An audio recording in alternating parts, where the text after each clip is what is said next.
8월 3일 주일자 매일성경 요한계시록 21장 22절로 22장 5절.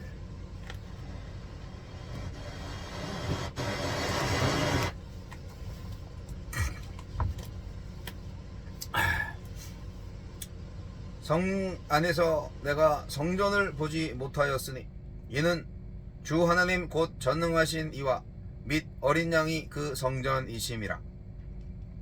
그 성은 해나 달의 비침이 쓸데없으니 이는 하나님의 영광이 비치고 어린 양이 그 등불이 되심이라. 만국이 그 빛 가운데로 다니고 땅의 왕들이 자기 영광을 가지고 그리로 들어가리라. 낮에 성문들을 도무지 닫지 아니하리니 거기에는 밤이 없음이라.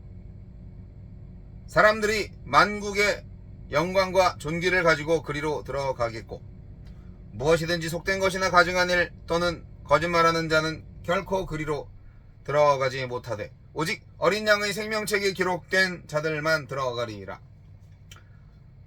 또 그가 수정같이 맑은 생명수의 강을 내게 보이니 하느님과 및 어린 양의 보좌로부터 나와서 길 가운데로 흐르더라. 강 좌우에 생명나무가 있어 12가지 열매를 맺되 달마다 그 열매를 맺고 그 나무 잎사귀들은 만국을 치료하기 위하여 있더라. 다시 저주가 없으며 하느님과 그 어린 양의 보좌가 그 가운데에 있으리니 그의 종들이 그를 섬기며 그의 얼굴을 볼 터이요 그의 이름도 그들의 이마에 있으리라.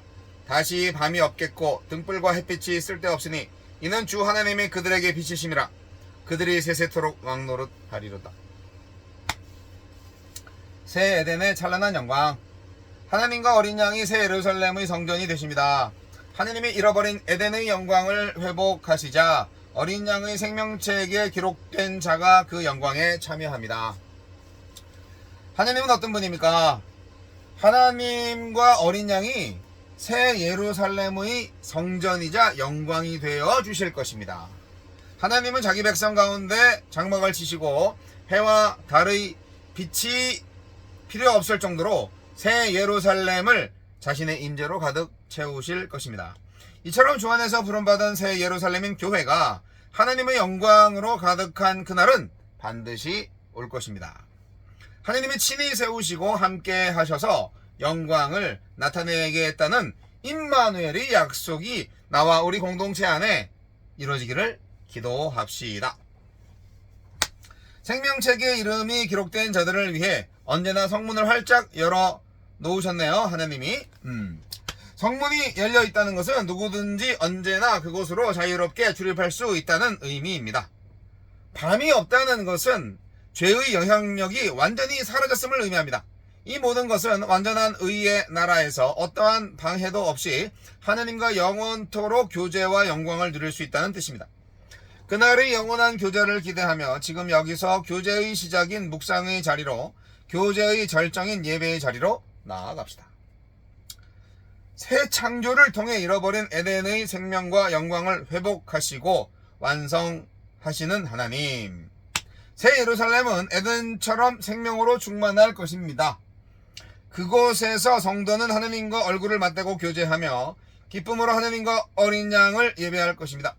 또 그곳은 옛 에덴과 달리 다시 저주가 없을 것입니다. 하나님을 되찾은 교회는 낙원을 되찾을 것입니다. 나에게 주시는 교훈은 무엇입니까? 어둠 속에서 살던 세상 왕들과 민족들이 하나님과 어린 양의 영광을 보고 새 예루살렘으로 순례의 걸음을 옮길 것입니다.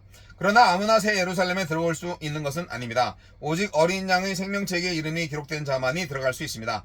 속하고 가증하며 거짓된 어둠의 상태로는 들어가지 못합니다. 교회가 주님의 영광으로 가득하여 그 영광의 빛을 발할 때 세상이 그 빛을 보고 나올 것입니다. 세상을 향해 돌아오라고 외치는 일도 중요하지만 교회가 세상이 들어올 만한 성전이 되는 것도 중요합니다. 주여, 새 예루살렘과 새 에덴의 영광을 바라보며 주님의 영광을 나타내게 하소서. 아이고, 새 에덴. 그러니까 결국은 창세기의 그 에덴 동산이 회복되는 거예요. 새하늘과 새 땅이 되는 것이. 구약의 선지자들은 영화롭게 된 성전에서 물이 흘러나오는 환상을 계속 예언했어요. 이사야서 33장, 에스겔 47장, 스가랴 13장, 그리고 요엘 3장.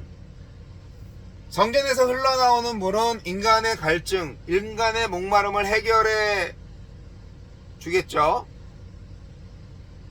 생명을 주는 생명수잖아요. 그리고 또 있어요. 죄를 씻어주는 역할도 합니다. 스가랴 13장 1절. 요한계시록의 물은 하나님과 어린 양의 보좌로부터 나와서 새 예루살렘의 중심을 관통해서 흘러갑니다. 에스겔서 47장 1절로 12절의 예언은 요한계시록 22장 1절로 2절 말씀의 직접적인 배경이 되는 것이죠. 에스겔은 다시 세워진 성전 아래에서 솟아나온 물이 강을 이루어서 흘러가는 환상을 보게 되는데, 이 물은 생명을 주어 지나가는 곳마다 새로운 생명이 생겨나고 열매가 끊이지 않습니다. 죽음으로 가득했던 예루살렘은 이 물로 다시 회복이 되는 겁니다. 그러니까 에스겔의 환상과 요한계시록에 나온 요한의 환상이 연결되는 거죠. 오늘 말씀 가운데에서 성원에서 성전을 보지 못한다, 이 말씀 어떻게 이해하세요? 바로 주님이 성전이기 때문에, 주 하나님과 어린 양이 성전이시기 때문에, 친히 함께 하시기 때문에 성전이 없는 거죠. 성전이 필요 없는 거죠. 예루살렘 성 자체가 교회가 되고 그 안에서 우리는 예수님, 하나님 그냥 만나는 거죠. 성전이 필요 없어. 성전이 필요 없어. 자, 하나님의 영광이 비치고 어린 양이 등불이 되어 밝히는 바로 그곳. 기대되지 않습니까? 빨리 그곳으로 가고 싶은데, 네, 등불도 필요 없고 햇빛도 필요 없어요. 네, 그냥 하나님의 빛이시니까, 그죠? 네, 하나님의 영광으로 충만한 새 예루살렘, 완전 새로운 곳입니다. 어둠의 흔적이 말끔히 사라진 세계, 오직 빛과 선으로 가득한 세계. 그림자가 정말 없을 것 같은데요. 만국이 빛 가운데로 다니고 땅의 왕들이 자기 영광을 가지고 새 예루살렘 성으로 들어온다고 기록되어 있죠. 이 왕들은 누굽니까? 그 거지 같은 왕들 아니죠.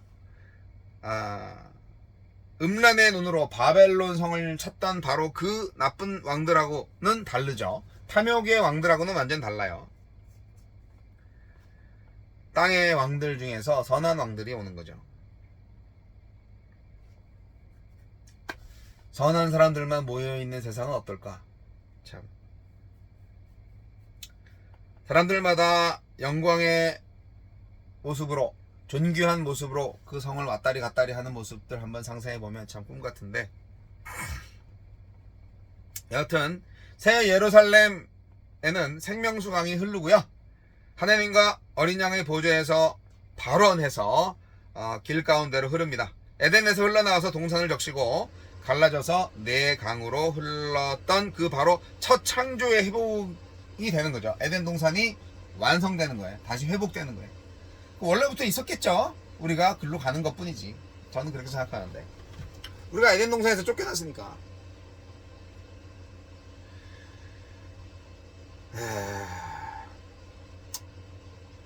근데 우리가 이러한 그 낙원에 대한, 이러한 새 예루살렘에 대한 기대가 있어야 되지 않겠어요?